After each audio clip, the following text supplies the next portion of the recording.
Je suis heureuse de vous retrouver sur TV Land, votre web télévision locale. Et oui, demain soir à cette heure-ci, nous saurons si Tyros a accompli son rêve d'intégrer la Pro D2. Découvrons en attendant dans quel état d'esprit ils étaient lors de leur entraînement mardi soir. On est pour l'instant à la mi-temps de cette demi-finale, on tourne en tête, donc le but étant d'y rester à la fin. Je sais pas, cette année on sent qu'il s'est passé un truc depuis le début des phases finales et je pense qu'on a une brin de réussite qu'on n'avait pas les autres années. On va se déplacer pour la dernière journée, pour ce demi-finale retour, ce qui ne nous est jamais arrivé. On vire en tête, alors peut-être que l'état d'esprit Tyrossais va sortir au grand jour pour accrocher quelque chose d'exceptionnel, quoi.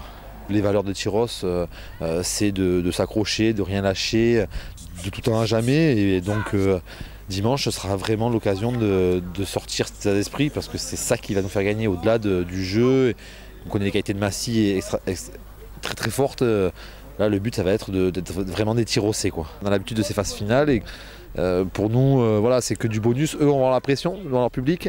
Nous, on aime ce contexte un peu difficile où on est à l'extérieur, peut-être un peu acculé, mais on aime ces contextes-là, on aime ça. On aime ce genre de match-là et je pense qu'on va montrer un beau visage. Le centre intercommunal de Pouillon a organisé à Basse une exposition au profit de l'association soustonnaise Les Amis de Marius. Et c'est dans le service de pédiatrie de l'hôpital de Dax que les enfants ont remis à l'association le montant de leur collecte. Tiens, tu tiens ta tête. T'as choisi cela? Ok. Ah bah oui, ça c'est chaud, c'est le pistolet à colle.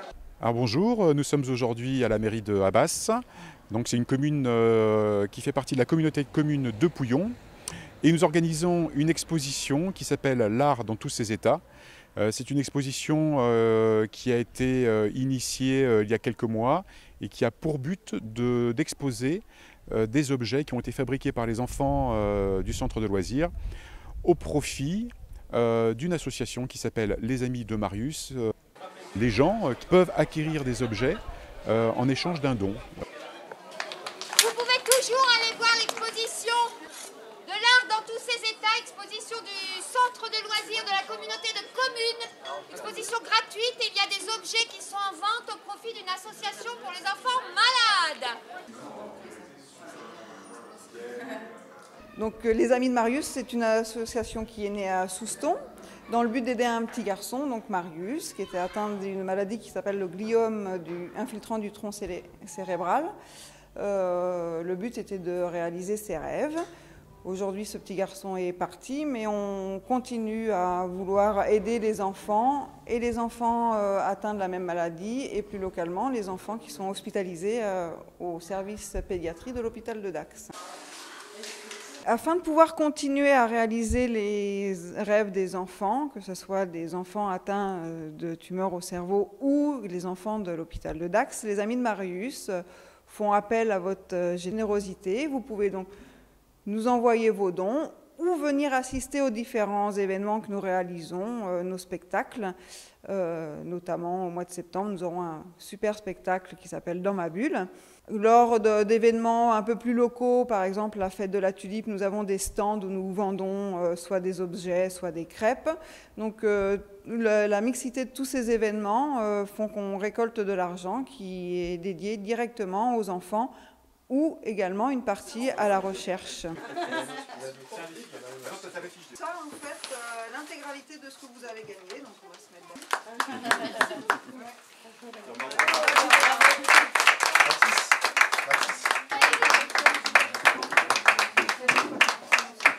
Comme tous les ans, les itinérances artistiques avaient lieu à Bénesse et les Dax. Cette année encore, des animations gratuites ont réjoui petits et grands pendant toute une journée. Nous y sommes allés y faire un tour. Cette année, l'association Les Graines de la Culture, en partenariat avec d'autres associations locales, avait choisi pour thème le cheval. Ça faisait peut-être un an ou deux qu'on réfléchissait à cette idée du cheval. Pourquoi? Parce que comme toute chose, il faut aller un petit peu plus loin que les apparences. Et c'est sûrement la sensibilité de cet animal qui nous a interpellés. Ce rapport avec l'homme qu'il y a eu à travers les siècles, les années. On a voulu essayer de comprendre comment l'homme et l'animal se sont rapprochés, comment ils ont pu s'apprivoiser, se connaître.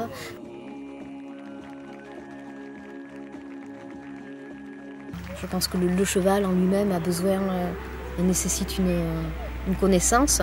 Et c'est vrai qu'en faisant cette exposition, en mettant un pied dans l'univers du cheval, on apprend beaucoup de choses. Une exposition de photos et de tableaux offerts par la Société de Borda et le Haras de Pau, ainsi qu'une projection du documentaire de Anthony Martin, étaient en libre accès, tandis que des balades à poney pour les enfants s'organisaient à l'extérieur. Pour rythmer cette belle journée, spectacles de danse et spectacles équestres se sont succédés pour le plus grand bonheur du public.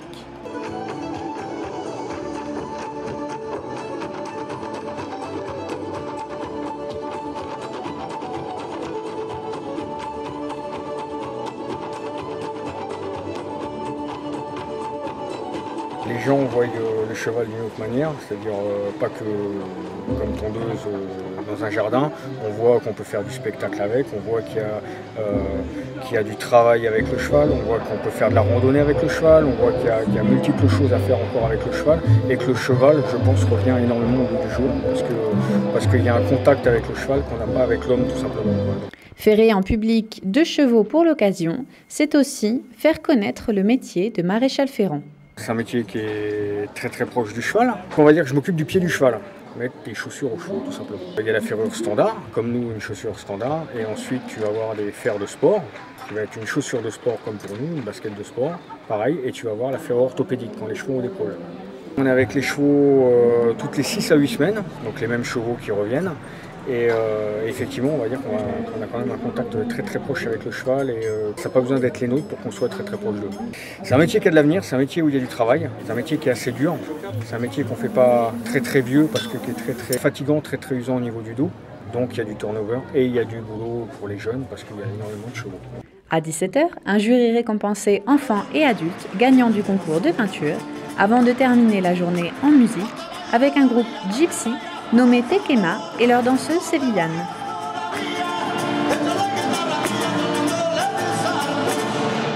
En cassolette, à la poêle, en papillote ou encore en brochette, le merlu est un poisson qui régale toutes les papilles. À Cabreton est née la fête du merlu. Comment est venue cette idée? La réponse en images. Samedi 17 et dimanche 18 mai se tenait à Cabreton la fête du merlu.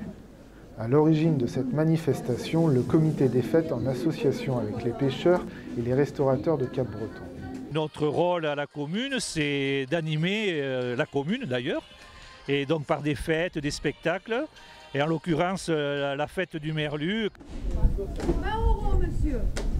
Ça fait la 4e année, et en fait c'est une idée de monsieur Dufaux, Jean-Pierre, qui est le président du CIVOM.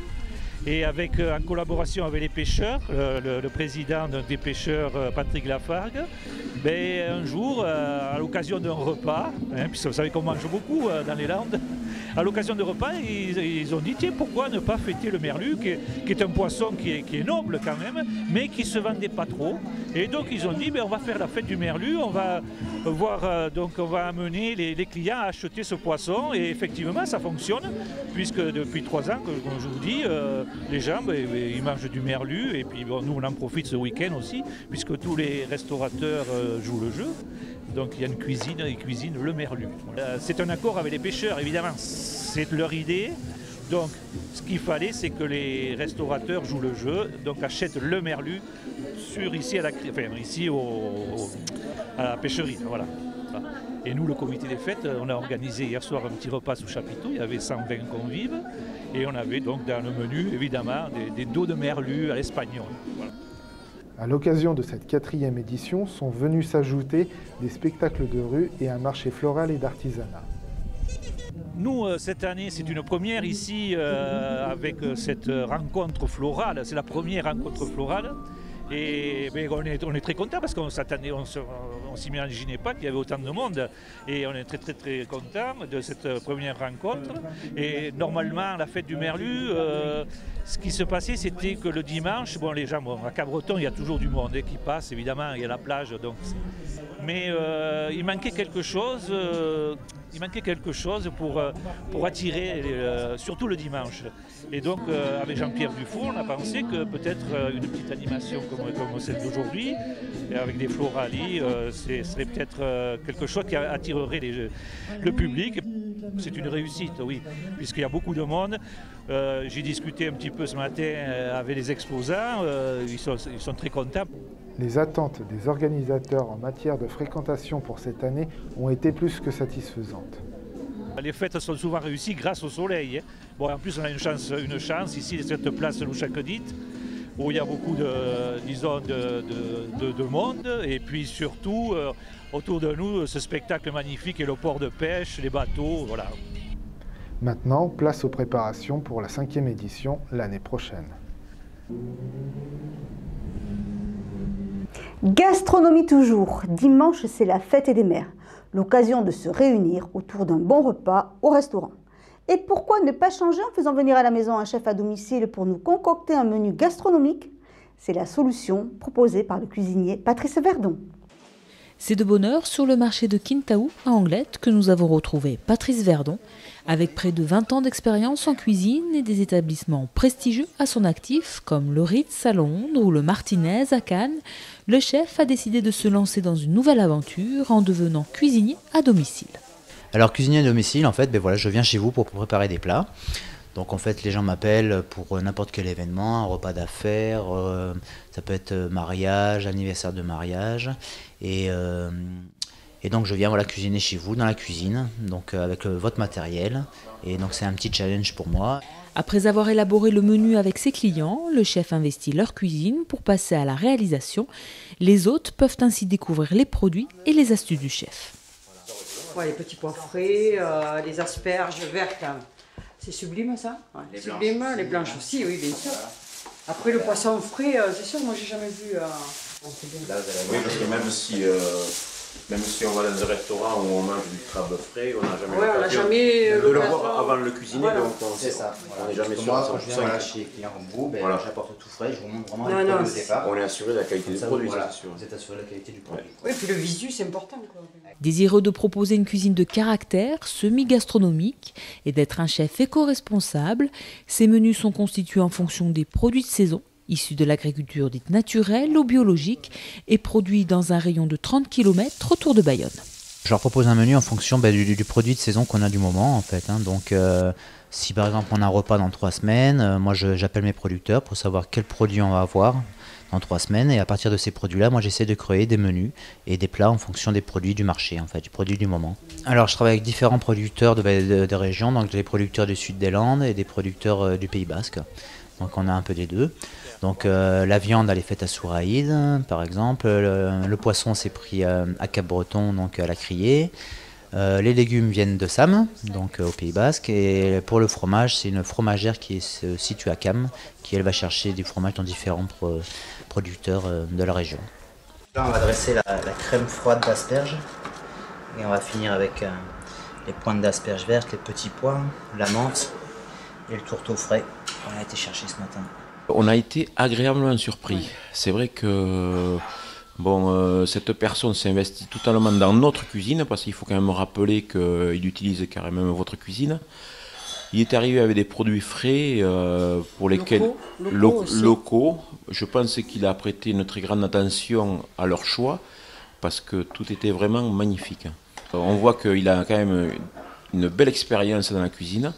Et j'avoue que moi qui ai l'habitude, et mon épouse aussi, de fréquenter quelques petits restaurants du coin, on a été agréablement surpris.